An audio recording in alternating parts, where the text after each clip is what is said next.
Hey guys, hello and welcome back to my YouTube channel. If you're just coming across this space, you are definitely welcome. My name is Elozino and I'm a content creator based in Abuja, Nigeria. Please do well to subscribe to my YouTube channel just before you leave. And if you are a returning subscriber, thank you so much for always coming back to view my videos. Like I've always said, you guys are the real MVP. Thank you so much. So guys, let's just dive right into the gist of today.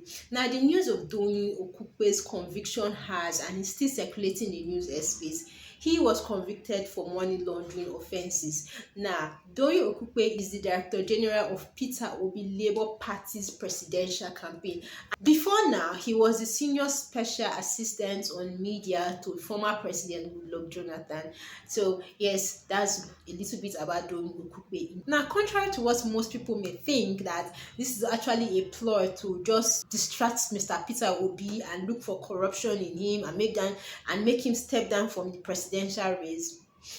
I don't think so, guys. Doyin Okupe is actually guilty of the charges brought against him. Now, this case goes far back as January 2019 to be precise, where the EFCC had arraigned him alongside two other companies, Value Trust Investments and Abraham Telecoms Limited, over fraud. He was actually charged with the 59 counts on money laundering and criminal diversion of funds, which amounted to 702 million naira. Now, following on Monday's court order and an option of paying a fine, Dr. Doyin Okupe was actually able to make J, and he paid the sum of 13 million naira just before the close of work, which was around 4:30. Actually, according to reports, at about 6 p.m., he was released from custody because he was able to make that payment, that payment of 13 million naira. Now, guys, the question that comes to my mind is that do politicians actually have this money lying around in their houses? Like, wow, that's a whole lot of money, you guys, and he was actually able to make that money available before the close of work. Now, following all this development, now he has stepped down with the reason that he wants to focus on his court case and clear up his name. Now, in the light of all of this, Mr. Peter Obi has actually come out to assure his supporters that this won't stop him from continuing with the presidential race. That I wasn't expecting this to stop you, Mr. Peter Obi. And also, the spokesperson for the Labour Party, Mr. Kenneth Okonkwo, has a lot to say on this matter. Listen to what he has to say. The law is that you won't collect more than 5 million in cash. Get the point? So each month he collects any money more than 5 million in cash, he has offended. Yeah, but why did he have to collect it in cash in any case? So many. But why did he have to collect it in cash? I don't understand. You have just brought me to the issue while we are talking that PDP is very incompetent. Because that happened in PDP regime. You can imagine a party that could not even educate its officers at that level, the legal implications of what they are doing. Doyin Okupe is not a lawyer. That is why the judge is saying, sorry, ignorance of the law is not an excuse. He's not a lawyer. Kenneth Okonkwo is. PDP could not even educate its officers at that high level. That is why people should avoid the living of the PDP. Jesus Christ warned his disciples, avoid the living of the Pharisees. Everybody should avoid anything that has to do with such a party that is so incompetent and so incoherent in the implementation of its policies. That's why Okupe got into problem. You hired people, you do not train them on the consequences of the law. You gave them cash yourself. They simply accepted it. They did what you told them to do by law and by the authority of the president, and then you are bringing them to law. But it's important we point out this. EFCC has been so quick in doing this.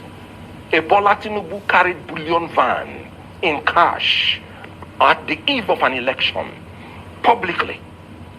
And the EFCC has not even had the temerity of investigating that and asking him questions. Do you know what he used bullion van for? Tinubu has openly confessed what he uses it for. He said to his followers, power is not served a la carte. Power is not served in a restaurant during breakfast. You fight for it at all costs. You snatch it, you grab it, you run with it. What do you fight for? What do you grab? Ballot boxes. That's what he uses the bullion van for. The cash, openly. Nobody has even investigated that. And APC had the temerity of choosing such a man to be the APC presidential candidate. Now, do you guys agree with Mr. Kenneth Okonkwo that the EFCC was actually fast in pursuing this case?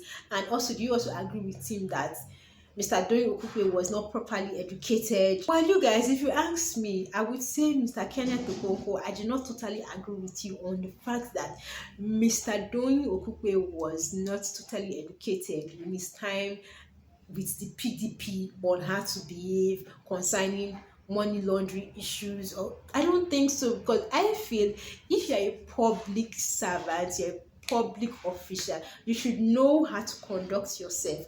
You should know that when you're passing money, accepting money, and what have you, without proper documentation or going through the proper channels, it passes as money laundering offenses. Like, I do not totally agree with Mr. Kenneth Okonkwo, but hey guys, that's my own opinion. So please feel free to share with me your opinion in the comment section. So guys, yes, that's it for me today on this Doyin Okupe's case and my own take from it. If you are still considering if you will subscribe to this channel, please do not consider anymore. Please subscribe to my YouTube channel. Christmas is about 3 days away, or rather 4 days away. Please make my Christmas memorable by subscribing to my YouTube channel, like my videos, share my videos, and turn on your post notification bell. As I come your way again next time with more political happenings, stay true to yourself and Merry Christmas in advance, guys. Bye bye.